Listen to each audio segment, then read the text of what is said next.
환율 1,500원 돌파는 이제 가상의 시나리오가 아닐 수 있습니다. 전 세계적으로 달러가 약세를 보이고 있다고 하는데 도대체 왜 원달러 환율만 1,480원을 찍은 걸까요? 심리적 저지선인 1,500원마저 뚫릴 수 있다는 공포감이 시장을 덮치고 있습니다. 발등에 불이 떨어진 정부, 결국 휴일에 긴급 경제장관 간담회까지 소집하며 예상했던 그 카드를 다시 꺼내 들었습니다. 바로 국민연금 등판입니다. 한국은행과 맺은 650억 달러 규모의 외환 스와프를 내년 말까지 1년 더 연장하고 심지어 국민연금이 보유 해외 자산의 일부에 대해 선물환 등으로 환노출을 줄이는 전략적 환해지까지 연장했습니다. 그런데 더 섬뜩한 진실은 따로 있습니다. 정부가 이렇게 국민연금까지 총동원해서 방어막을 쳤는데도 다수의 시장 전문가들은 환율 상승 흐름을 뒤집기는 어렵다고 냉정하게 평가한다는 겁니다. 650억 달러라는 막대한 방어막도 언발의 오줌 누기에 불과할 수 있다는 거죠. 도대체 대한민국 돈, 원화에 무슨 일이 벌어지고 있는 걸까요? 오늘 우리는 지금의 위기가 1997년 IMF, 2008년 금융위기와는 무엇이, 어떻게, 근본적으로 다른지 데이터로 증명할 겁니다.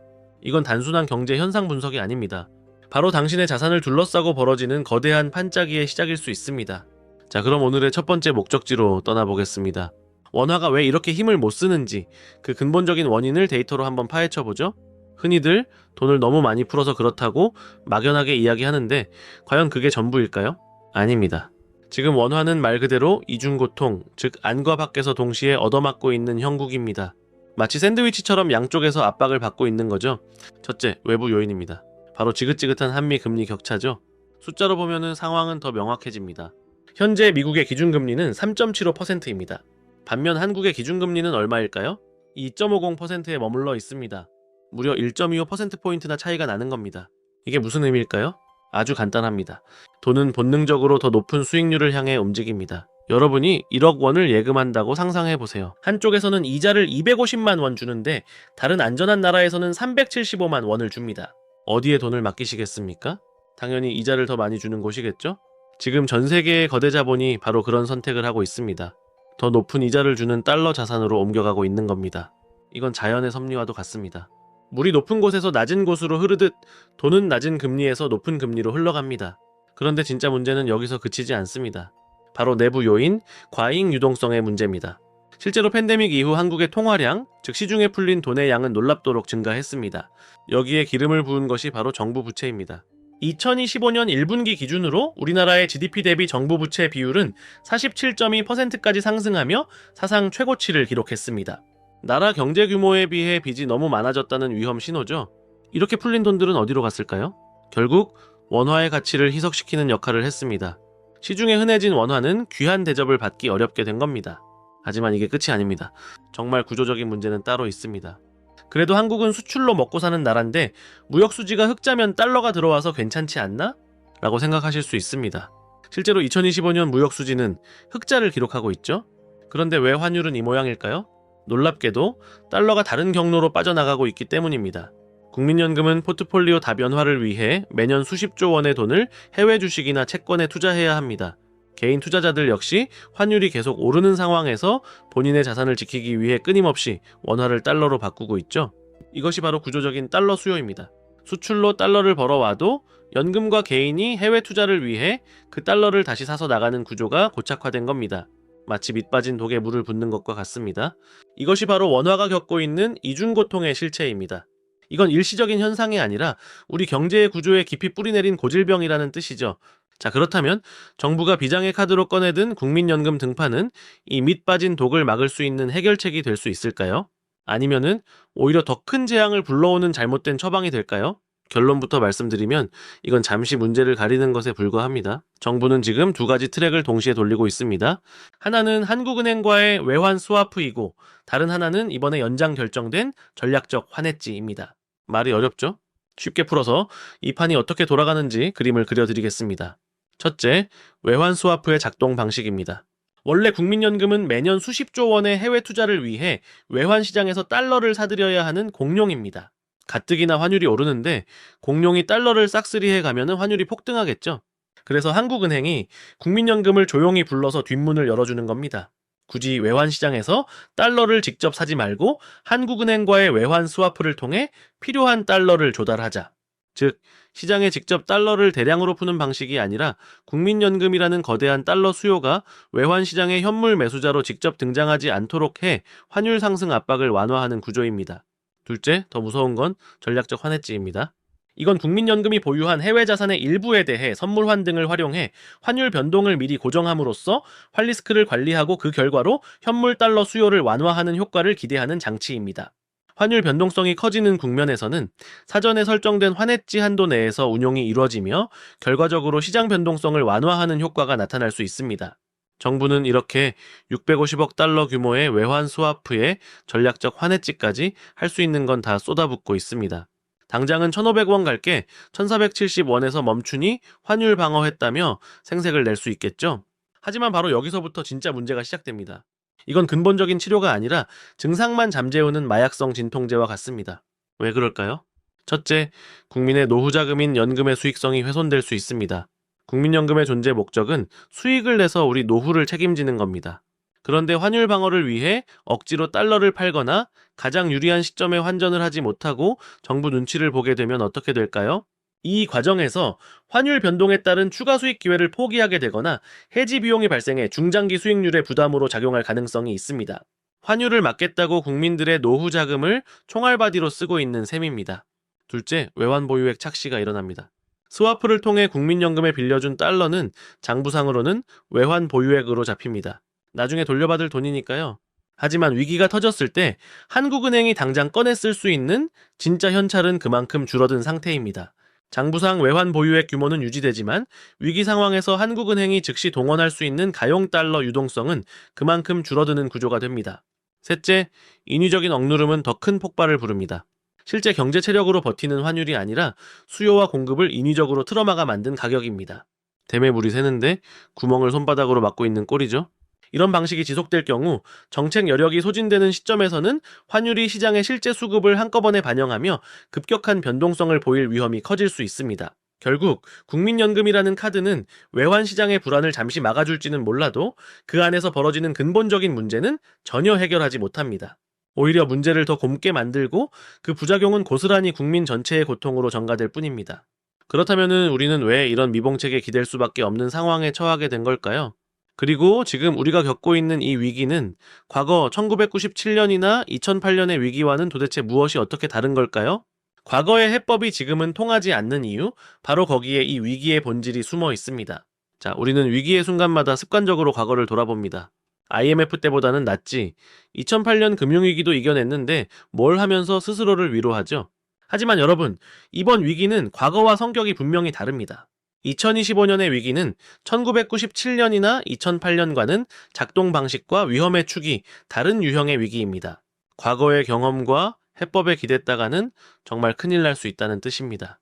도대체 뭐가 어떻게 다른 걸까요? 자, 지금부터 1997년, 2008년, 그리고 2025년의 위기를 하나씩 해부해 보겠습니다. 첫째, 1997년 외환위기입니다. 이때의 핵심은 아주 명확했습니다.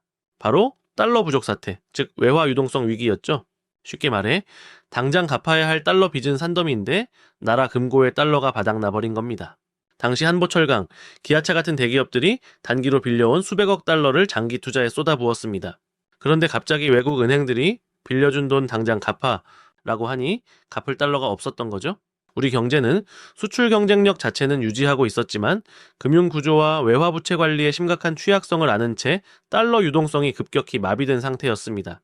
마치 월급날은 아직 멀었는데 카드값 낼 돈이 똑 떨어진 월급쟁이 신세와 같았죠. 둘째, 2008년 글로벌 금융위기입니다.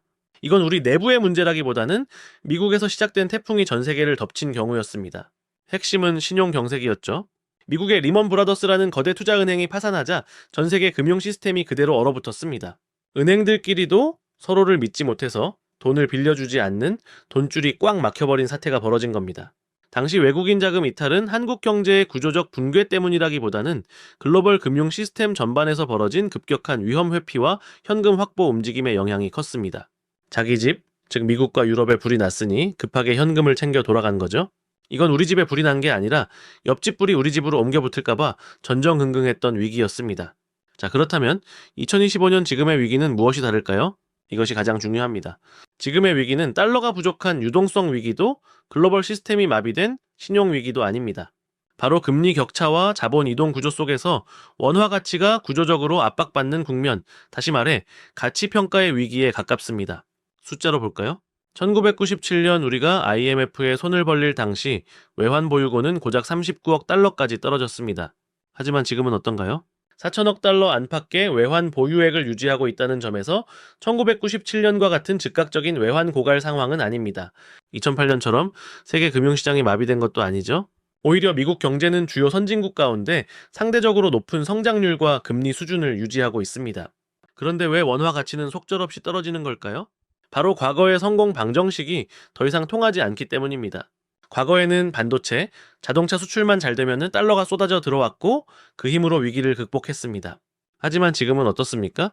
앞서 살펴봤듯이 무역 수지가 흑자를 기록해도 환율이 오히려 오르고 있습니다.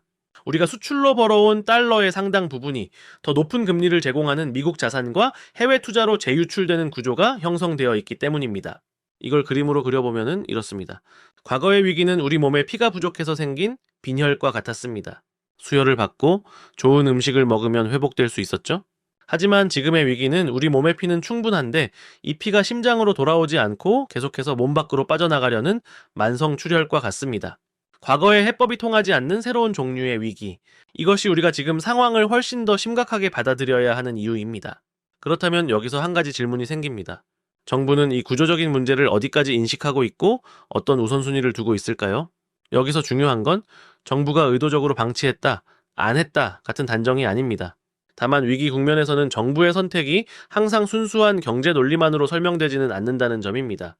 역사적으로도 큰 외부 충격은 정책 방향을 바꾸는 계기가 되기도 했습니다. 환율 불안처럼 국민이 체감하는 위기는 평소에는 추진하기 어려웠던 정책을 검토하거나 기존의 선택을 정당화하는 명분으로 작용하기도 합니다. 예를 들면 장기적인 구조 개편이나 민감한 개혁 과제들이 논의 테이블 위로 올라오는 경우가 그렇습니다.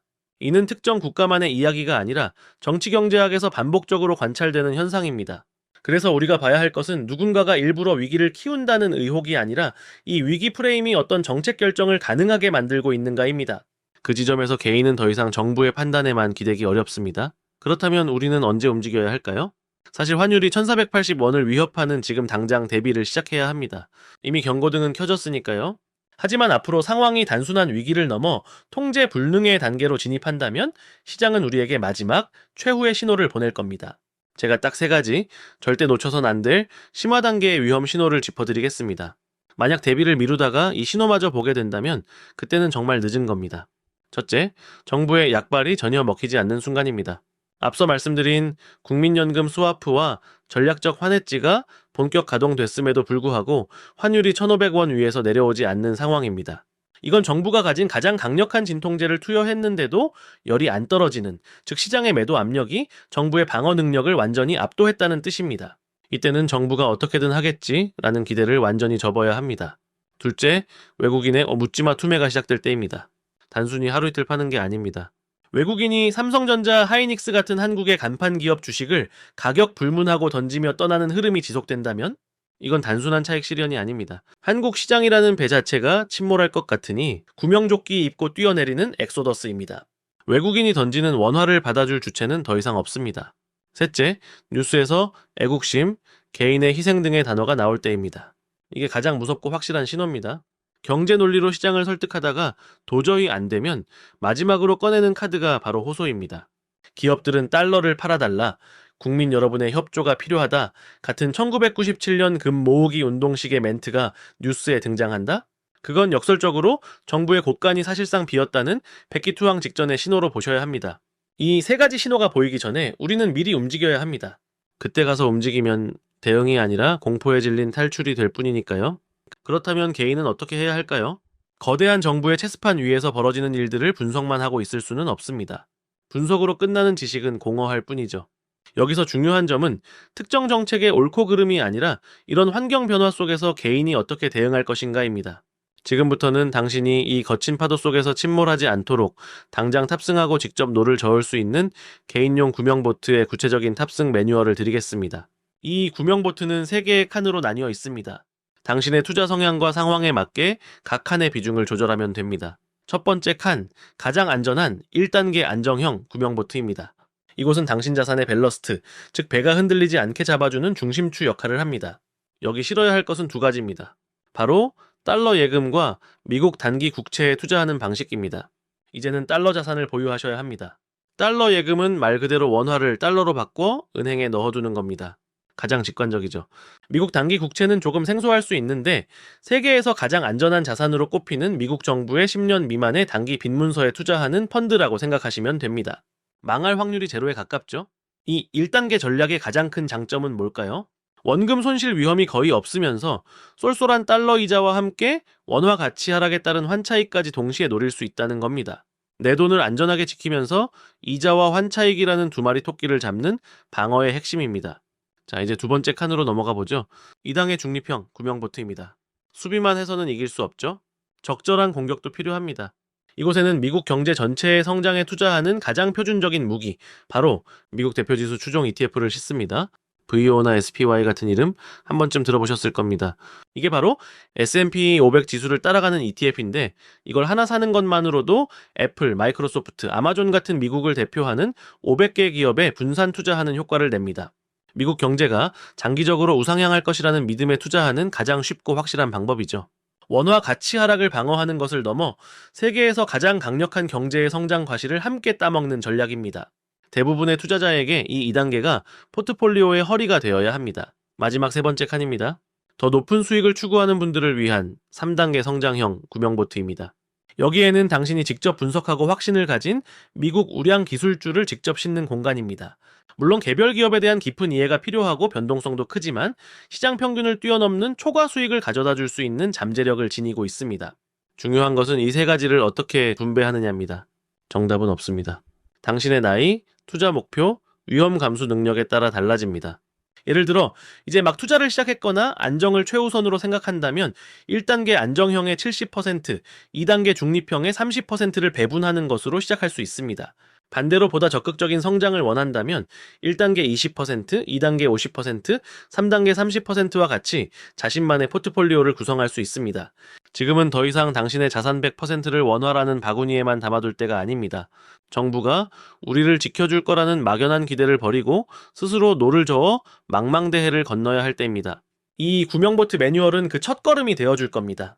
자, 오늘 우리는 환율 1,500원이라는 하나의 숫자에서 시작해서 그 이면에 숨겨진 구조적인 문제와 교묘한 정치적 의도, 그리고 마지막으로 우리 각자가 살아남기 위한 개인의 생존 전략까지 꽤 긴 여정을 함께 했습니다. 한번 생각해 보시죠. 경제 정책을 설계하는 사람들은 자신의 자산을 어떻게 지키고 있을까요? 과연 그들이 자신의 전 재산을 100% 원화 예금에만 묻어두고 있을까요? 절대 아닐 겁니다. 그들은 누구보다 먼저 달러를 사고 해외 자산에 투자하며 이 거대한 흐름에 올라타고 있을 겁니다. 우리는 그들이 하는 말을 믿을 게 아니라 그들이 하는 행동을 똑똑히 봐야 합니다. 그래서 이 영상의 결론은 단순한 위기 경고가 아닙니다. 진짜 위기는 내 통장 잔고의 원화 가치가 10%, 20% 하락하는 그 자체가 아닙니다. 그보다 더 무서운 진짜 위기는 이 거대한 부의 재편이 일어나는 흐름 속에서 아무것도 하지 않고 가만히 앉아 있다가 부를 쌓을 수 있는 기회 그 자체를 상실하는 것입니다. 정부를 탓하고 세상을 원망하기 전에 우리는 스스로에게 물어야 합니다. 내 자산을 지킬 구명보트는 누가 만들어주는가? 바로 나 자신입니다. 네, 오늘 제가 제시해드린 각자도생 매뉴얼은 그 시작을 위한 작은 지도일 뿐입니다. 다가오는 거대한 파도 앞에서 그저 휩쓸려 떠내려가는 것이 아니라 이 파도 위에서 균형을 잡고 살아남는 것을 넘어 오히려 그 힘을 이용해 더 먼 바다로 나아가는 새로운 기회를 잡는 현명한 투자자가 되시기를 진심으로 바랍니다.